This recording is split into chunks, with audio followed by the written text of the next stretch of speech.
ॐ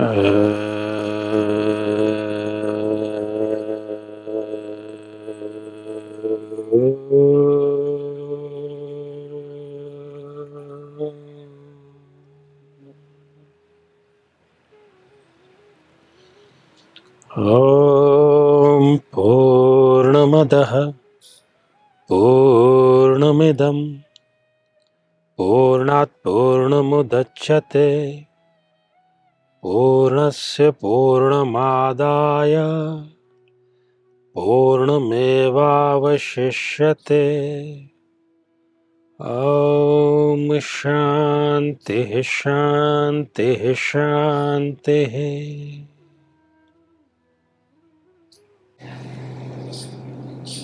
साथियों, जन्म पत्रिका के माध्यम से हम अपने गुणों और अपने अवगुणों दोनों की पहचान कर सकते हैं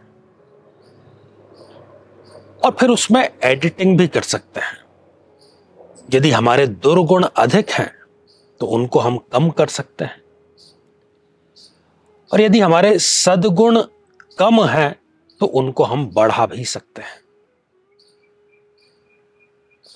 और जन्म कुंडली में या अन्य प्रकार के जीवन के किसी भी कष्ट में सबसे महत्वपूर्ण यह होता है कि हमें अभी महादशा किस ग्रह की चल रही है, क्योंकि महादशा ही वर्तमान है।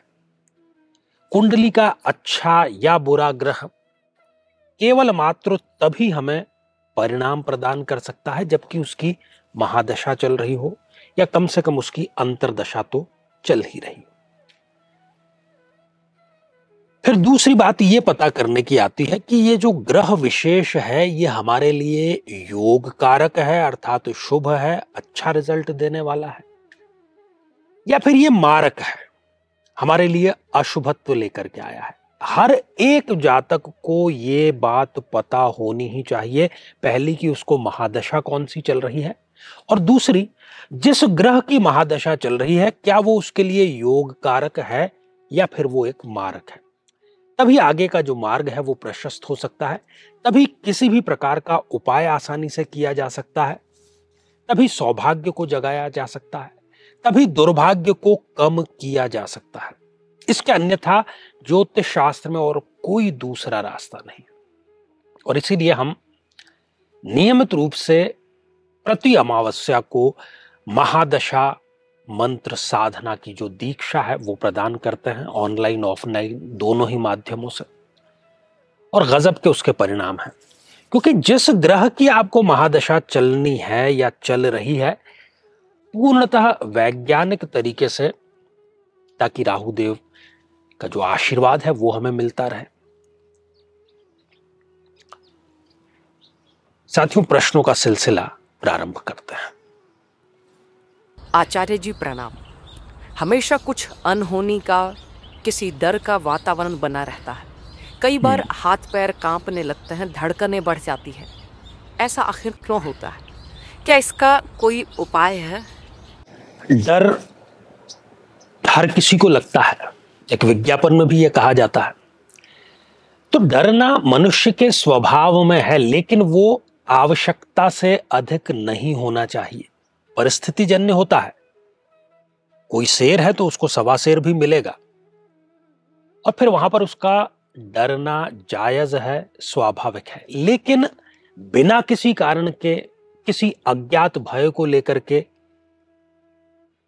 कल को कोई ये दुर्घटना ना हो जाए, कल को कोई अनिष्ट ना हो जाए, और इस प्रकार से जैसा कि अभी इन्होंने कहा कि थोड़ी थोड़ी सी बात पर हाथ पैर जिस व्यक्ति के कांपने लगते हैं, धड़कनें बढ़ जाती है, श्वास जो है वो उखड़ने की कगार पर आ जाता है, छोटी बड़ी बहस से भी व्यक्ति जो डरता है, तो ये कहीं ना कहीं उसकी शक्तिहीनता दिखा रहे हैं। और ऐसा क्यों होता है साथियों? आपको जरूर अनुभव हुआ होगा कि जब हम झूला झूलते हैं या ऊंचाई से लगभग नीचे की तरफ एकदम आते हैं तो आपकी नाभि के ठीक नीचे एक व्याकुलता पैदा होती है। आमतौर पर सभी के साथ में ये होता है। इसका मतलब क्या है? इसका मतलब यह है कि आपके पूरे के पूरे शरीर में जो नाभि है उसके ठीक नीचे वो केंद्र है जहां से डर का संकेत मिलता है। और वो केंद्र जिसको ऋषियों ने मूलाधार चक्र का नाम दिया। तो जो मूलाधार चक्र है, जब हम कुंडली की संरचना देखते हैं तो उसका सबसे जो निचला सिरा है, सबसे महत्वपूर्ण सिरा है, वो है मूलाधार चक्र। और मूलाधार चक्र शक्ति का भंडार है। हमारा जो मनुष्य का जो यौन व्यवहार है, जो संतति उत्पत्ति की शक्ति है, वो मूलाधार चक्र के कारण ही है। तो सोचिए कि जिस व्यक्ति में शक्ति की कमी होगी या लगातार वो शक्ति का क्षय ही करता चला जाता है, तो उसमें डर ज्यादा होगा, उदासीनता ज्यादा होगी, कायरता ज्यादा होगी, आलस्य ज्यादा होगा। पूरा का पूरा जो कुंडलिनी विज्ञान है, पूरा का पूरा जो तंत्र विज्ञान है, वो हमें यही कहता है कि हम हमारे मूलाधार चक्र में जो शक्ति भरी पड़ी है, असीम शक्ति, उसको ऊर्ध्वगामी करें, मतलब ऊपर की ओर लेकर के जाएं, एक दूसरे चक्र से तीसरे, चौथे, पांचवे, और फिर यहां पर सहस्त्रार चक्र, जिसको कि ब्रह्मरंध्र भी कहते हैं, उसकी तरफ ले जाएं। हम वासनाओं में बंद करके इसका ठीक उलट चलते हैं। मूलाधार चक्र में जो शक्ति है, जो प्रतिदिन पैदा होती है भोजन के माध्यम से, ऑक्सीजन के माध्यम से, उसको हम स्खलित करते रहते हैं, उसकी अधोगति हमने सुनिश्चित की है। और मूलाधार चक्र का जो सबसे प्राइमरी काम है वो यौनाचार है, संतति उत्पत्ति है।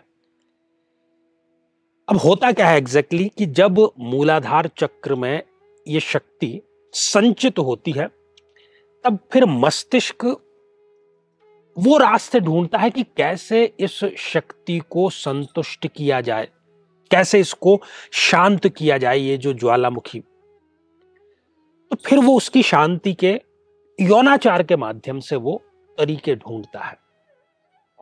तरीके जब नहीं मिलते तब व्यक्ति में क्रोध उत्पन्न होता है। जब वासनाएं व्यक्ति की शांत नहीं होती, इच्छाएं शांत नहीं होती, या वासनाओं में किसी प्रकार की बाधा उत्पन्न होती है, आप जो चाहते हैं किसी स्त्री को, किसी पुरुष को, किसी वस्तु को, किसी पद को, यदि वो आपको नहीं मिल रहा है तो आप बेचैन रहेंगे। और यदि वो मिल भी जाए तो कुछ समय के लिए आप शांत हो जाएंगे, लेकिन वो भूख जो है बढ़ती रहेगी और जीवन भर नर और नारी इसी भूख की शांति में मरते खपते रहते हैं। संकट की स्थिति यह है।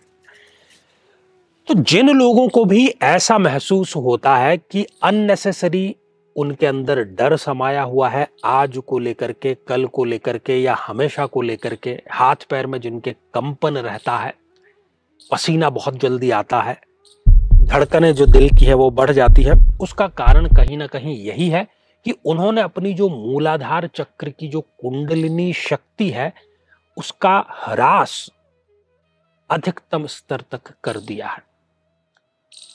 उनकी जो चेतना है वो अधोगामी जा रही है।